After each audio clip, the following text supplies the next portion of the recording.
early 19th century, Britain was the most powerful nation on Earth.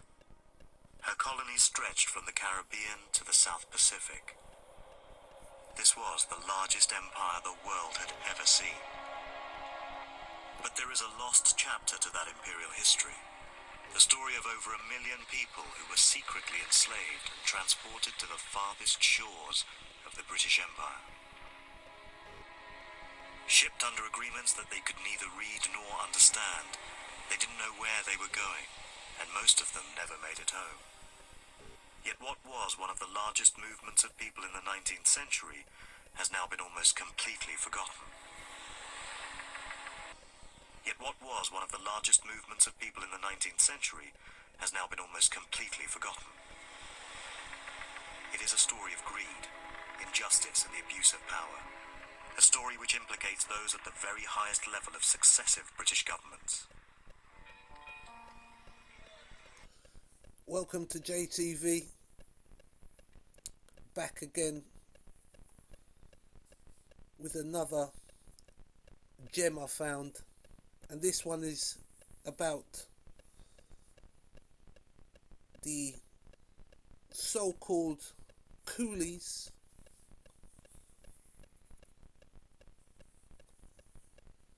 so let's have a listen. Let's have a watch and see what's going on here. Indentured emigration is one of the most remarkable episodes in modern history.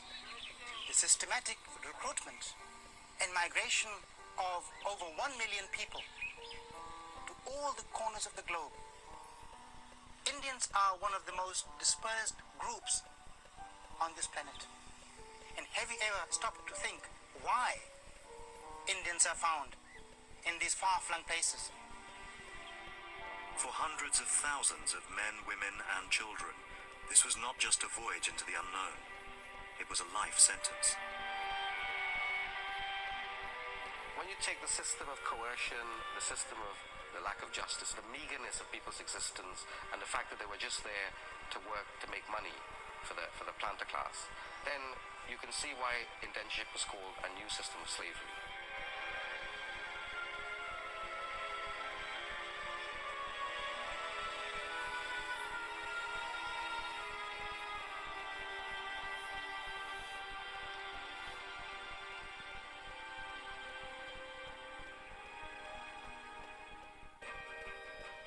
By the 1830s, Britain's empire was growing at a phenomenal rate. Crops such as tea, coffee, cotton, and sugar had become staple products for an increasingly prosperous population. But the new and hungry machinery required an endless supply of raw material, and the furnaces of progress were fueled by slave labor. And while the empire was reaching its peak, it was also facing its greatest crisis. Liberals were demanding reform of the slave trade, beginning the process that would lead to the abolition of slavery. Principles of justice, humanity, and sound policy. In less than 5 years, Britain's plantation owners would lose their African slaves forever. The British liked to preen themselves on the morality of this decision. That between 1833 and 1838, they end a system that they had in fact perfected, and that had seen the shipping of millions of Africans across the Atlantic. For all kinds of complicated reasons, the British turned their back on that in the 1830s. Mainly economic, partly theological, partly political, but they turned their back on it.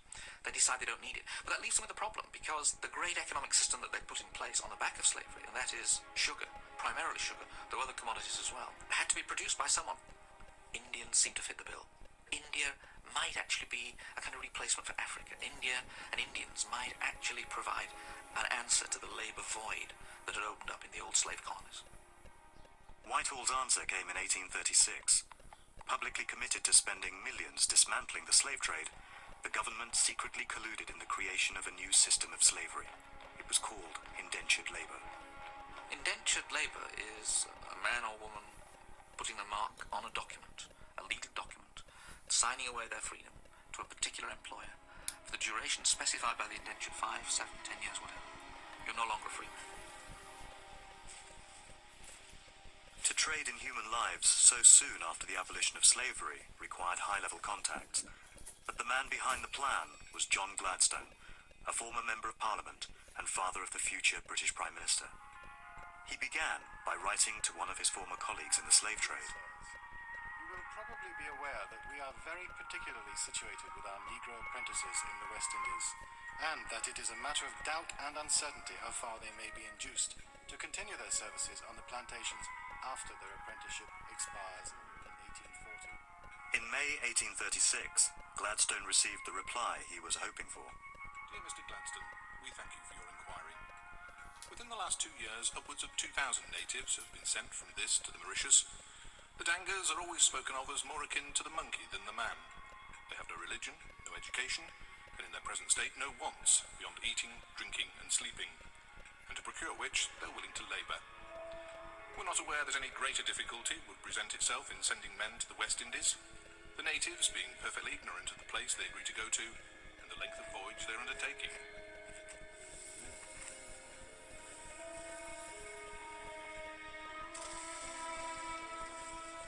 Gladstone was delighted, and a deal was struck.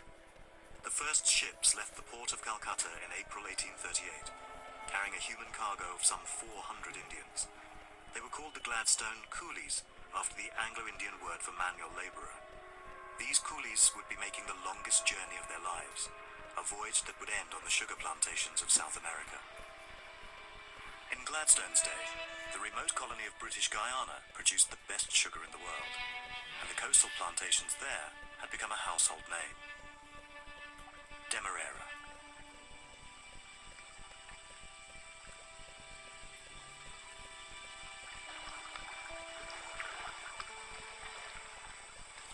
My name is David Daberdeen, even though the name means very little to me. I know very little about the name. I teach literature at a university in Britain, the University of Warwick, and I've come to Guyana to look for the origins of my great-great-grandfather, who came from India in the 19th century, one of hundreds of thousands of people who went overseas to cut cane in the plantations. He's been totally lost in history. And I just want to discover something about this barefooted coolie who stepped off the planks, stepped off the Englishman's boat, and ended up on these shores.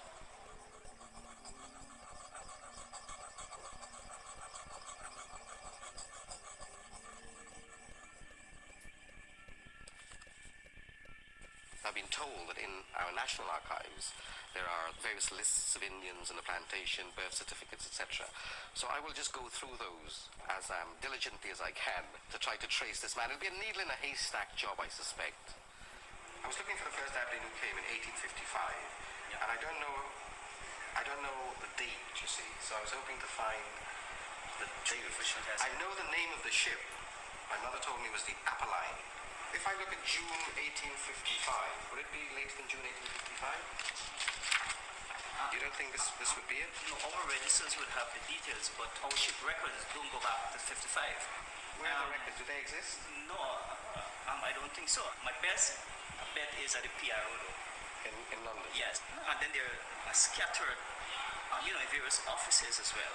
So that even if the records did exist, we wouldn't really necessarily know what location in Guyana, exactly. or indeed in England they exist. Or even In villages throughout India, the British kept meticulous records as the Indians were recruited, gathered into holding depots, and registered.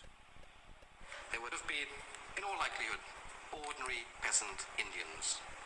They would never, ever, ever have come across the sophistication of the British Empire, the bureaucratic sophistication of it, until they went to the depot to be certified as fit and healthy emigrants and to be validated by the British as potential emigrants. Certified that we have examined and passed the above-named woman as fit to emigrate, that she is free from all bodily and mental disease, and that she has been vaccinated since engaging to emigrate. There must have been a great moment of drama when they were asked to sign this piece of paper, and having to press their thumb into the ink and press it on this piece of paper. Their first contact with paper, probably. There must have been some kind of excitement, perhaps, despair, but at least somebody's paying attention to them. To take their finger and press it on a piece of paper. They would not have understood what pressing their thumbs on a piece of paper meant. because they wouldn't have known that that was the equivalent of a signature. This piece of paper is all that remains of the life of this woman, and she's one. There's hundreds in this book, hundreds, men, women, children, and this volume is one volume among 358, I believe, in this building alone.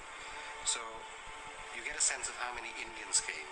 We know that about 239,000 people came from India to Guyana alone, never mind to Jamaica, to Barbados, the rest of the West Indies.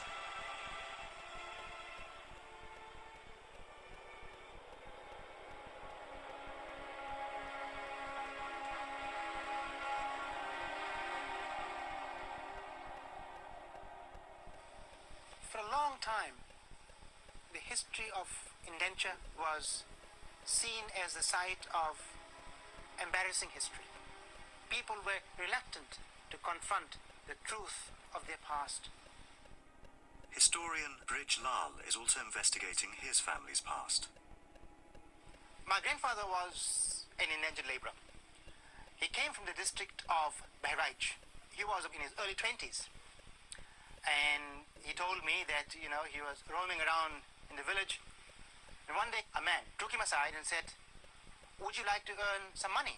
And my grandfather, a young man without employment, said yes. And he took him to a depot. And there my grandfather encountered other men and some women who were also recruited by the same Arkati recruiter. And there he learned about going overseas. And you become a wealthy man. From this tiny depot in the village, he and other people who had been recruited were taken to Lucknow. And from there, they were taken to a larger depot in a district called Faizabad. And from there, he went to Calcutta.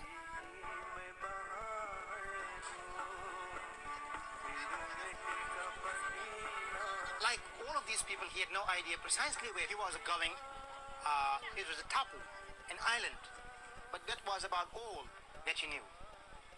So he said, "All right, I'll go to this tapu, and it's not too far away. And I'll come back after 5 years or 10 years." He didn't intend to leave his homeland for good.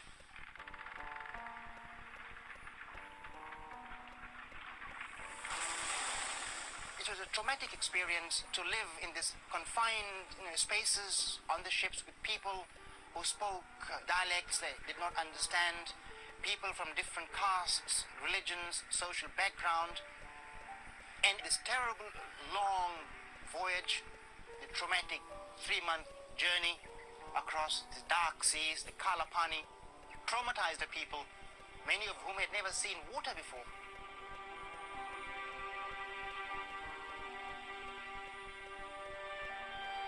Mortality aboard the coolie ships was appalling. During the voyage of Juan, the Sol set, the captain's log recorded that over a third of the Indians died en route. March 26th. A little orphan girl, 4 years of age, died in a state of great infancy. 3 coolies died. A man, a fine girl, 18, who attended the little orphan boy.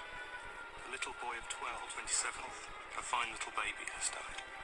This mortality is dreadful, and without any means of being checked. A great reformation is required in the system of coolie emigration. May 2nd, one of the twins.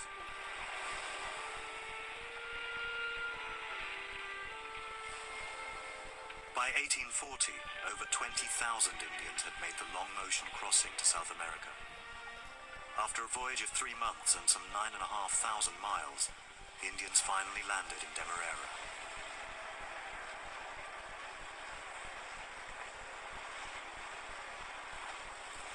This is where they arrived. They'll face this way and they're stepping ashore, so all this would have been land, it would have been fairly wild land, wouldn't it? Forests and, swamp. But still the excitement of landing. But they would have stepped back to have one last look. And when you look, you see nothing. The ocean just stretches endlessly. You can't see India. Whatever the hazard of the journey, it must have been a moment of great excitement. These simple peasants, some of whom might have never seen water before, landing here, landing on a new continent.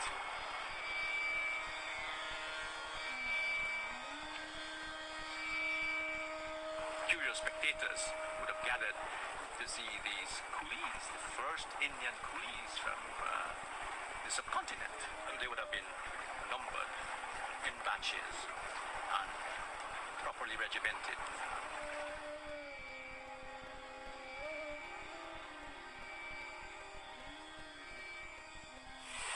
They were deloused, they were made presentable for the inspection of the planters. Upstairs, they met the labor officers, and downstairs, they met the immigration officers. So they came, they were cleaned up, they were given a bath, they were registered, they were contracted formally. Having survived the long ocean voyage, their ordeal was only just beginning.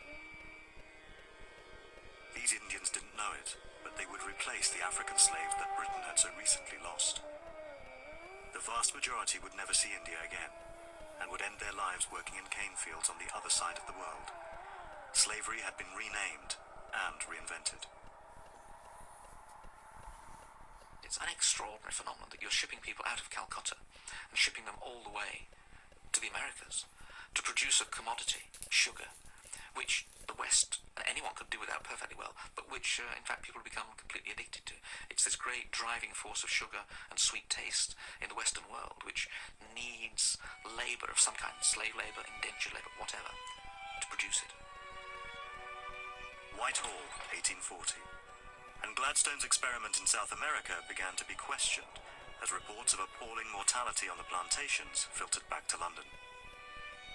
The transportation of Indians was debated in Parliament, forcing the Foreign Secretary, Lord John Russell, to make his doubts public. I am not prepared to encounter the responsibility of a measure which may lead to a dreadful loss of life on the one hand, or on the other to a new system of slavery. But the influence of the planters on Parliament was too strong. Lord John Russell found himself outvoted, and the floodgates were opened. Over the next 80 years, Indians would be transported to every corner of the empire. Planters had always had, throughout the 18th century, a powerful political hold in Westminster. The Caribbean became the great jewel in the British crown. I mean, this was the great centre of British wealth. I mean, India too, of course, but in terms of political power in London, planters, the plantocracy, the West India lobby, that represented both planters and West India merchants and shippers, they could bend the ear of politicians and statesmen. It's in the planters' interest to continue indenture because they need the labour. Think of this from the planters' point of view. They live in their own particular culture where they need outside labour. First of all, Africans, later indentured Indian labour. They're trapped by this system as much as other people. They can't imagine a world that will deny them a source of labour, cheap, malleable labour. Their whole economic enterprise would collapse without it. So the planters need to continue in the 19th century indentured labour, much as in the 18th century they couldn't have ever imagined life without the slaves.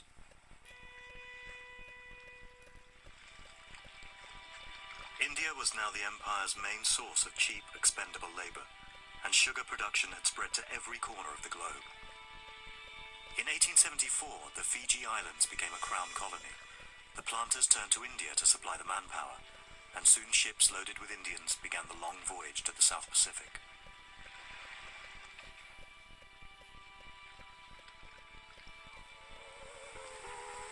This is Fiji, picturesque and prosperous, contented and industrious. Tropical islands with a fascinating mixture of the old and the new.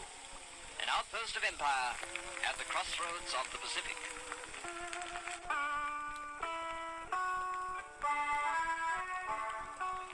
When people think of Fiji, I suppose they think of a tropical paradise. But a paradise haunted by a terrible past. This is where our history begins. My grandfather came as an indentured laborer to this place, and this is where he served his indenture. So for about 3 generations, sugar has been in our blood.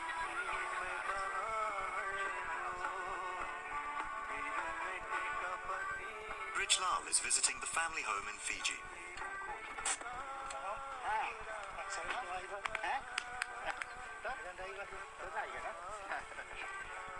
This is my place. This is the place of my childhood.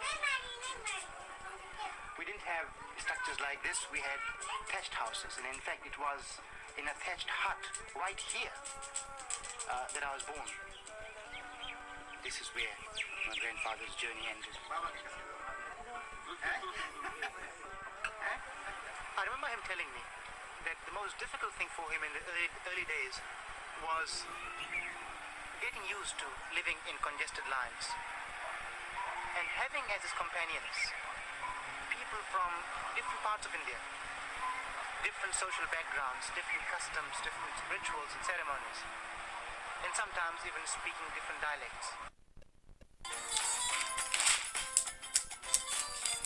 Now delivered in as little as 25 minutes on Deliveroo.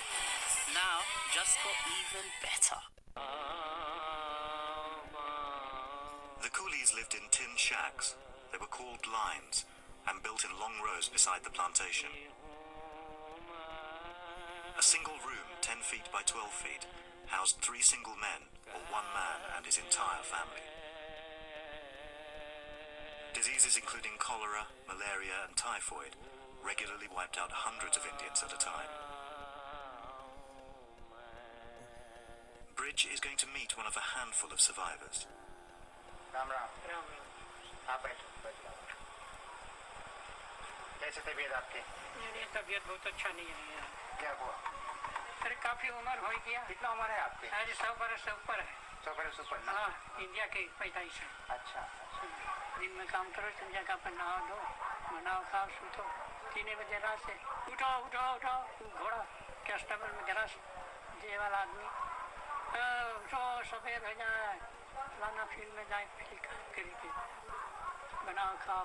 तो उठे आदमी छटपट छटपट बनावे खाए, उतना सवेरे भूख कहाँ लगे? रोटी बांधने ले जाए और खाए खेत में।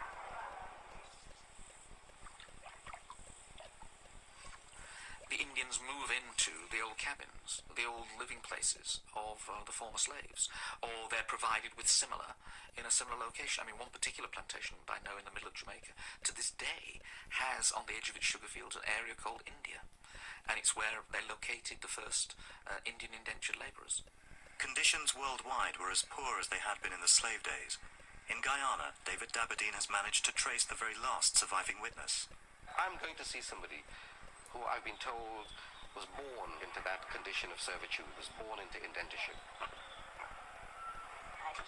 An elderly lady, I think she's now in her 90s. Yes, You were born in India? Me born in India and grow Guyana. 3-year-old me company. 3-year-old. Me never been down 3 years. But your father worked in cutting cane? Yes, me father me na cut cane, Guyana. Me and I'll be na bongkuli for no bread. Doing what? Working in cane field? Cane field here na, we roll the trash, I put them on the bank. You roll the trash, I put them on the bank, and you take a hole, you dig a dot, you level up. The man will take them and you wrap them and you go through the pond.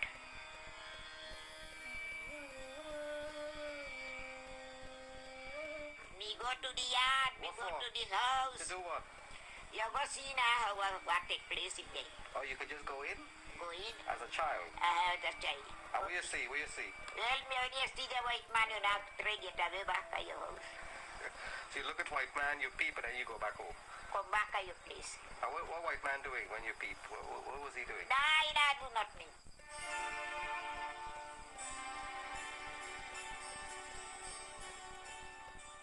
As Indian men, women and children toiled in the fields, their colonial masters lived in the very height of luxury.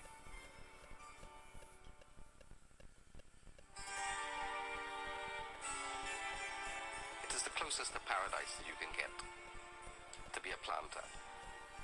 I mean, as a Hindu, I hope I come back as a 19th century planter.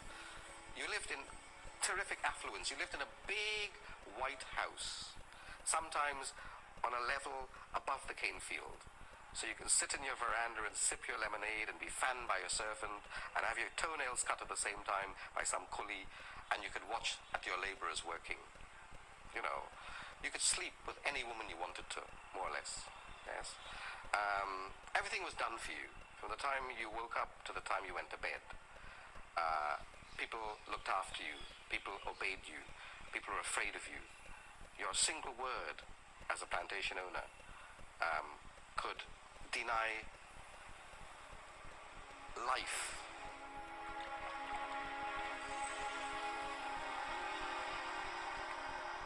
The men that had once cracked the whip over the slave gangs heading for the slave fields now do much the same over Indian indentured labour, heading to do precisely the same work in the same fields, at the same regime, producing the same commodities for the same markets.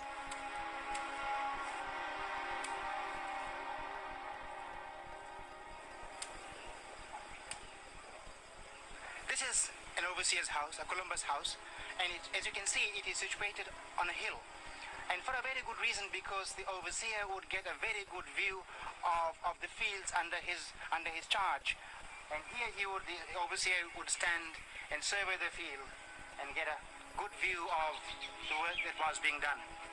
So he was in a commanding position, both literally as well as metaphorically. He would think for them. He was a seer. He was wise on their behalf. They just had to cut the cane and obey him. So that term overseer, which is a very paternalistic and patronizing term, was still kept in the days of indentureship. But worst of all was the term driver. Do you know how that term is pregnant with terror? The memory of terror? Because really what it meant in the days of slavery is that you were driven with a whip. You were driven to work. And many of them viewed the laborers not as human beings, but as units of work to be exploited. We know that in the 19th century, planters would shoot people, beat them, shoot them, and nobody would arrest them, you know. So you're in a position of utter power and authority. But the worst of all was the arrogance you would have, you know. You would know that you were supreme of a supreme civilization. You were high up the food chain. You ate first, and you ate best. And so therefore, you were elevated in all ways above the coolies, and your authority and your arrogance depended on their scrubbing and grubbing in the cane field. Me here said white man a shoot. I now go this side. I now go that side. So me belong to no friend me there. Kana there. A people wrong, watch around, put me time. So you hide. If you hear white man shooting there, you hide. Hide. You hide. So when this get a be put me house and they the clock. It does make one chain push parts in here to make one padlock to padlock the door. So I just pick by the hole. वो लोग जो गिर में कमाए हैं, बहुत दुख तकलीफ काटे के पड़ा। अरे हम गोरन और लाश से मारे इसे। अच्छा। हाँ। गोरन और लाश से मारे काम नहीं करो चाबुक लगाए गाड़ी पर। हाँ। कोई सुनवाई नहीं। गिरमिट तुम्हार। The Indians were officially citizens of the empire, but even in cases of violent abuse, the legal system was stacked against them. In practice, it was extremely difficult for an indentured laborer to succeed in a case against his or her employer, partly because the courthouses were far away and the regulations provided that you could not leave your plantations without the permission of the manager. You could be punished. You could be fined. Your contracts extended. But even when you went to court, written evidence, was always on the side of the employer. I mean, you get a sense of how terrible the situation was. In 1906, for example, 62% of all babies died. Made worse by the fact that the system blamed the mothers. Because overseers said, the government said, that these Indian women lacked motherly instincts. It was not the lack of motherly instincts. It was the relentless pace of work on plantations, the insanitary conditions where these people lived. It was the system itself that was responsible. And 6 of them dead. 6 of them dead. Big one. Bellyhook. Bellyhook make me work. Me don't know what we got to do. Me do to my remedy for them. One me get one kind of sick, I put one yak to make it there. Me walk, me and me old man walk on this dam, forget the like wall, and I be go to the box to get one remedy. One bush medicine. To bring a matayam panam. The one green that and that give me any take up. So everybody dead out, and you left. Me left, me don't know what me go face it. Me don't know what me go pass through it. The me told God, me beg God night and day. Say God, why you send me in this world? Me don't know mother, me don't know father. Me grow with them very well, but me don't know goodness for them. And you take them for me. And now me don't know what me they go turn to be. Too much thing me pass.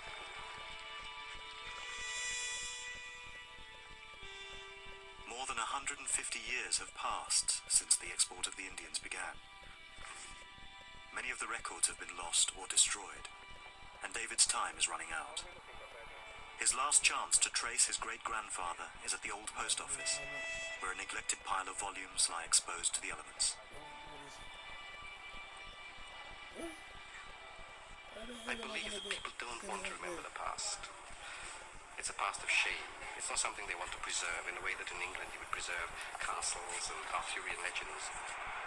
I just wish we could have a greater care for these ancient materials and have a greater sense of their value, not just their commercial value. Obviously they have no commercial value. The coolies used to have commercial value, but the records of their presence are obviously worthless. I just wish we had a little bit more care and consideration for the ancient documents. I don't think it takes too much money to actually put these things, take them away from the wind and the breeze and the cockroaches and just lock them up in a vault somewhere. Well, it's a scrap. It might be somebody was born, somebody was died, but whatever it is, they're lying on the floor. It just tells you about the difficulty of keeping records in a tropical country. This looks as if it's somebody, Demerara, there's no name, 31st of March, and number 451. I mean, look at all those scraps over there. Somebody's blown in my direction. Somebody called Trevor Michael has just blown in through the window. So this is Trevor Michael. Shaped like India, in fact. Under the system of indenture, Indians had been transported to every part of the empire. South America, Mauritius, Ceylon, Burma, Malaya, and the South Pacific. But the system was about to face its greatest challenge as a new part of the world began importing Indians by the shipload. Africa, the Dark Continent. Years ago, fierce wars were waged, and the prisoners that were taken were used as slaves.